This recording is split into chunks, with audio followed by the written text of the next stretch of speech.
ഏവർക്കും mathematics practical എക്സാമിനേഷനുമായി ബന്ധപ്പെട്ട ഈ സ്പെഷ്യൽ വീഡിയോയിലേക്ക് സ്വാഗതം.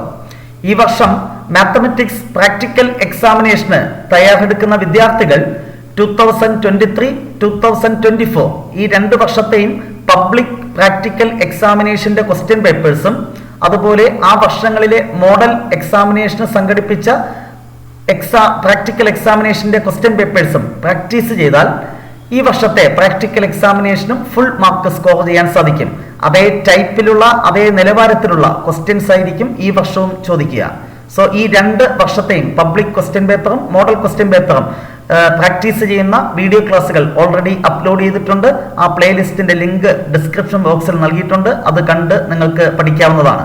അതുപോലെ ഈ വർഷം പ്രാക്ടിക്കൽ എക്സാമിനേഷന് പരിഗണിക്കുന്ന എല്ലാ ലാബിന്റെയും എല്ലാ ആക്ടിവിറ്റീസും ഡീറ്റെയിൽഡ് ആയിട്ട് ഡിസ്കസ് ചെയ്യുന്ന വീഡിയോ ക്ലാസ്സുകൾ ഓൾറെഡി അപ്ലോഡ് ചെയ്തിട്ടുണ്ട്. ആ പ്ലേലിസ്റ്റിന്റെ ലിങ്കും നിങ്ങൾക്ക് ഉപകാരപ്പെടും. അതും ഞാൻ ഡിസ്ക്രിപ്ഷൻ ബോക്സിൽ നൽകിയിട്ടുണ്ട്. സോ 2023 ലാബ് 9 കോണിക് സെക്ഷൻസിൽ നിന്ന് പബ്ലിക് ഹയർ സെക്കൻഡറി എക്സാമിനേഷന് ചോദിച്ച ക്വസ്റ്റ്യൻസും ആൻസേഴ്സുമാണ് ഈ വീഡിയോയിൽ പരിചയപ്പെടുത്തുന്നത്. ഒപ്പം ആൻസേഴ്സ് എങ്ങനെ ആൻസർ സ്ക്രിപ്റ്റ് രേഖപ്പെടുത്താം, എന്തൊക്കെ വൈവ ക്വസ്റ്റ്യൻസ് ചോദിക്കാൻ സാധ്യതയുണ്ട് തുടങ്ങിയ കാര്യങ്ങളും ഈ വീഡിയോയിൽ നമ്മൾ ഡിസ്കസ് ചെയ്യുന്നു. So lab 9 conic sections. Question number 1.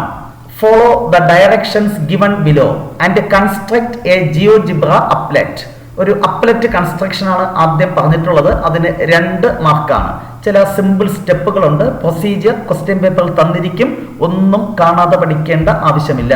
അപ്പൊ ഇത് ചെയ്യുന്നതിന് വേണ്ടി ഒരു പുതിയ ജിയോജിബ്ര വിൻഡോ ഓപ്പൺ ചെയ്യുക. അത് നിങ്ങൾക്കറിയാം. എന്നിട്ട് സ്ലൈഡർ ക്രിയേറ്റ് ചെയ്യുക. സ്ലൈഡർ ടൂള് നിങ്ങൾക്കറിയാം. സെലക്ട് ചെയ്യുക. എന്നിട്ട് വിൻഡോയിൽ ക്ലിക്ക് ചെയ്യുക. ഇവിടെ നെയിം എന്താണ് തന്നിട്ടുള്ളത്? CM ആണ്. സോ CM കൊടുത്തു. വേറെ ചേഞ്ചസ് ഒന്നും പറഞ്ഞിട്ടില്ലാത്തത് കൊണ്ട് ചെയ്യണ്ട. First step is over.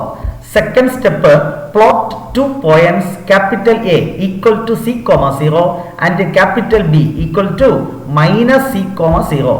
ആദ്യം പ്ലോട്ട് ചെയ്യുന്ന പോയിന്റ് ഡിഫോൾട്ട് ആയിട്ട് ക്യാപിറ്റൽ A എന്ന് തന്നെ വരും. അതുകൊണ്ട് A ഈക്വൽ ടു എന്ന് ടൈപ്പ് ചെയ്യണമെന്ന് നിർബന്ധമില്ല. ബ്രാക്കറ്റ് കൊടുക്കുക. C, 0 എന്ന് മാത്രം ടൈപ്പ് ചെയ്യുക. എന്റർ കൊടുത്താൽ A എന്ന പോയിന്റ് വന്നു. അടുത്ത പോയിന്റ് കാണാൻ വീണ്ടും ബ്രാക്കറ്റ് കൊടുക്കുക. മൈനസ് C, 0 ജസ്റ്റ് എൻ്റർ ചെയ്യുക. എൻ്റർ കൊടുക്കുക. സെക്കൻഡ് പോയിന്റും എന്ത് തന്നെ വരും? B എന്ന് വരും. അപ്പൊ 2ാമത്തെ സ്റ്റെപ്പും കഴിഞ്ഞു.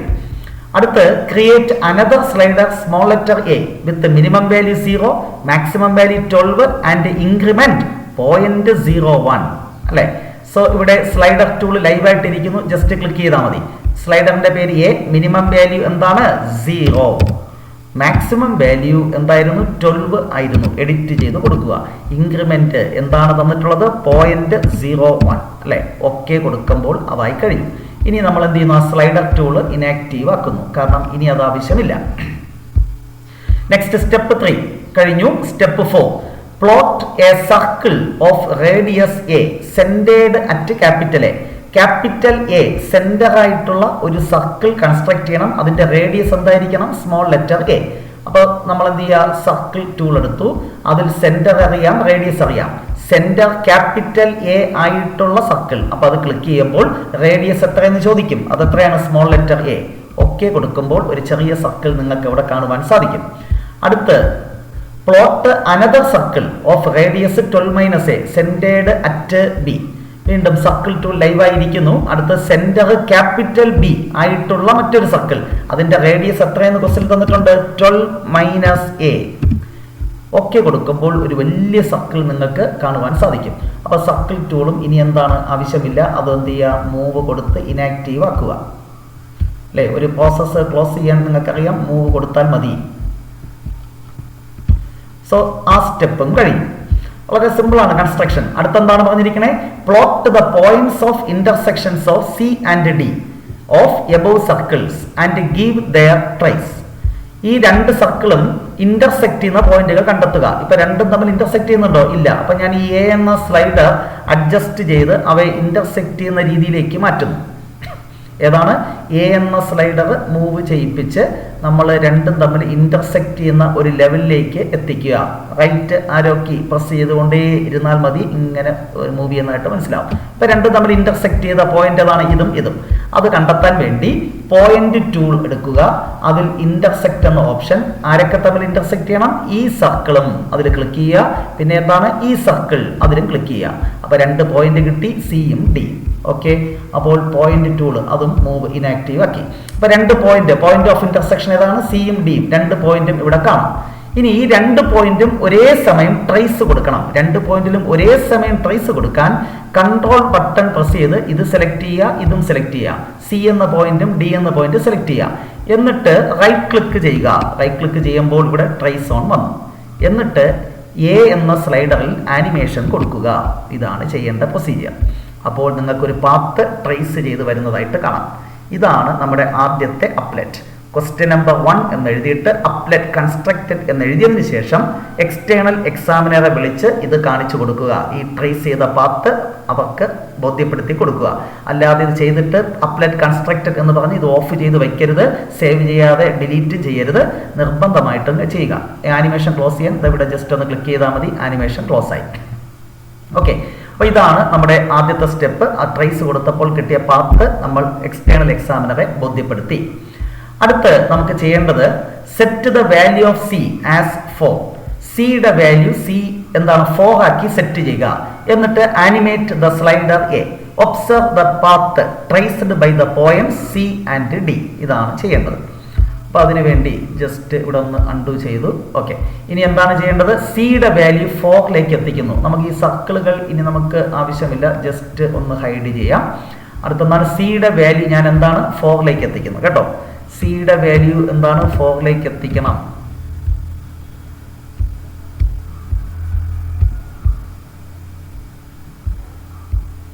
സിയുടെ വാല്യൂ ഞാൻ 4ലേക്ക് എത്തിച്ചു. എന്നിട്ട് എന്ത് ചെയ്യാം? നമ്മുടെ ആനിമേഷൻ എ എന്ന സ്ലൈഡറിലെ ആനിമേഷൻ ഓൺ ചെയ്യുക എന്നാണ് അവർ ആവശ്യപ്പെട്ടിരിക്കുന്നത്. ആനിമേഷൻ ഓൺ ചെയ്യുമ്പോൾ നമുക്ക് ഒരു പുതിയ കർവ് ട്രേസ് ചെയ്ത് വരുന്നതായിട്ട് കാണാം. ആ പാത്ത് എന്ന് പറയുന്നത് എന്താണ് എന്ന് നോക്കി മനസ്സിലാക്കുക. സി എന്ന പോയിന്റും ഡി എന്ന പോയിന്റും ട്രേസ് ചെയ്ത കർവ് എന്താണ്? ഒരു എലിപ്സ് ആണ് എന്ന് നമുക്ക് ബോധ്യപ്പെടും. ഓക്കെ, അപ്പൊ ഇതാണ് നമ്മൾ അടുത്ത് ചെയ്യേണ്ടത്. അപ്പൊ എന്താണ്? അതിന്റെ പാത്ത് ട്രേസ് ചെയ്തു. എന്താണ്? അപ്പം ഇത് കിട്ടി, ഒരു എലിപ്സ് കിട്ടി. ആ എലിപ്സിന്റെ ഫോക്കൈ എഴുതുക, വെർട്ടിസസ് എഴുതുക. അതാണ് നമ്മോട് അടുത്ത് ആവശ്യപ്പെട്ടിരിക്കുന്നത്. ഈ എലിപ്സിന്റെ ഫോക്കൈ, ഈ ഫിക്സഡ് പോയിന്റുകളെയാണ് ഫോക്കൈ എന്ന് പറയുന്നത്. അപ്പോൾ ഫോക്കൈ അല്ലെങ്കിൽ ഫോസൈ എന്ന് പറയുന്നത് 4,0 ആൻഡ് എന്താണ്? -4,0 അവിടെ കൊണ്ടുവച്ചാൽ മതി. അപ്പോൾ ഫോസി കിട്ടി. വെർട്ടിസസ് എന്ന് പറയുന്നത് ഈ എലിപ്സിന്റെ എൻഡ് പോയിന്റ്സ് ആണ്. ഈ പോയിന്റും അതുപോലെ എന്താണ്? ഈ പോയിന്റും അല്ലെ? അത് വ്യക്തമായിട്ട് നമുക്കറിയാം. 6,0 ആൻഡ് ഇതെന്താണ്? -6,0. സോ വെർട്ടിസസ് എന്ന് പറയുന്നത് എന്താണ്? +/- 6,0. ഫോസി അല്ലെങ്കിൽ ഫോക്കൈ എന്ന് പറയുന്നത് എന്താണ്? +/- 4,0. അപ്പൊ ആ സ്റ്റെപ്പും കഴിഞ്ഞു.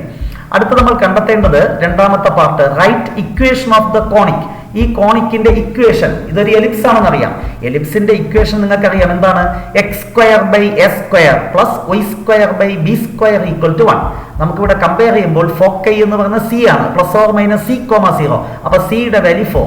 വെർട്ടിസസ് കാണുന്ന ഫോർമുല +/- a,0. അപ്പൊ a6. നമുക്ക് ബി കാണണം. അതിനുവേണ്ടി ഒരു ഐഡന്റിറ്റി അറിയാം. c² = a² - b². ഇതിൽ നിന്ന് b² = a² - c². that is 36 - 16 that is 20. അപ്പൊ b² എന്ത് കിട്ടി? 20. അപ്പൊ ഇക്വേഷൻ ഓഫ് ദ എലിപ്സ് എന്താണ്? x² / a² + y² / b² = 1. x² / 36 + y² / b² എന്താണ്? 20 = 1. ഇത്രയും എഴുതിയാൽ ആ ക്വസ്റ്റ്യന്റെ ആൻസറും ആയി കഴിഞ്ഞു അല്ലെ? ഇക്വേഷൻ ഓഫ് ദ കോണിക് എഴുതി.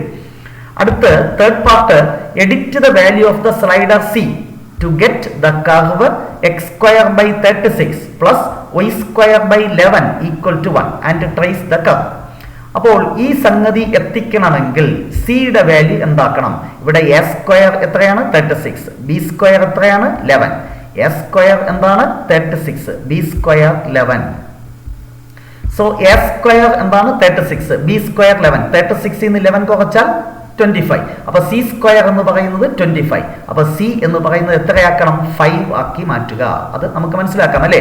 എന്നാണ് സ്റ്റാൻഡേർഡ് ഇക്വേഷൻ ആയിട്ട് കമ്പയർ ചെയ്യുമ്പോൾ എന്താണ് എ സ്ക്വയർ 36 ബി സ്ക്വയർ 11 ഈ ഫോർമുലയിൽ കൊടുക്കുക. A square 36 B square 11. അപ്പോൾ C square 25 C equal to എന്താണ്? 5. എന്നിട്ട് കർവ് ട്രേസ് ചെയ്തിട്ട് കർവ് ട്രേസ്ഡ് എന്ന് എഴുതുക. അപ്പോൾ നമ്മൾ എന്ത് ചെയ്യണം? സിയുടെ വാല്യൂ 5ലേക്ക് മാറ്റുക. സിയുടെ വാല്യൂ 5ലേക്ക് മാറ്റി എന്നിട്ട് എന്ത് ചെയ്യുക? കർവ് ട്രേസ് ചെയ്യണ്ടേ? ആനിമേഷൻ ഓൺ ചെയ്യുക. ആനിമേഷൻ ഓൺ ചെയ്യുക.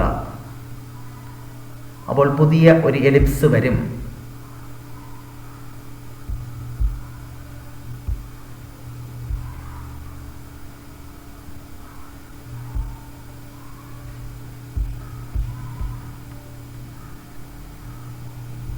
ഓക്കെ, അപ്പോൾ പുതിയ എലിപ്സ് വന്നു. എന്താണ്? ട്രേസ്ഡ് എന്ന് എഴുതുക. ആ എലിപ്സിന്റെ ഫോക്കസ് നമുക്കറിയാം 5,0 -5,0. അതിന്റെ വെർട്ടിസസ് 6,0 -6,0. ഈ അകത്ത് വന്നതാണ് പുതിയ എന്താണ്? Ellipse, required ellipse. Curve traced എന്ന് കാണിക്കുക. ഓക്കെ, സി ഈക്വൽ ടു വേണമെങ്കിൽ നേരത്തെ രണ്ടും കൂടെ ഒരുമിച്ചിരുന്നില്ലേ? അപ്പോൾ നമുക്ക് 5ലേക്ക് മാറ്റാം. ഇനി ആനിമേഷൻ കൊടുത്താൽ ആ പുതിയ സർക്കിൾ പുതിയ എലിപ്സ് മാത്രമായിട്ട് കിട്ടും. ഓക്കെ, നേരത്തെ രണ്ടും കൂടെ ഇരുന്നപ്പോൾ ചെറുക്ക് കൺഫ്യൂഷൻ വരും, അതുകൊണ്ടാണ് അത് കളഞ്ഞത്. Okay, which is the new ellipse, നമ്മുടെ റിക്വയർഡ് എലിപ്സ്.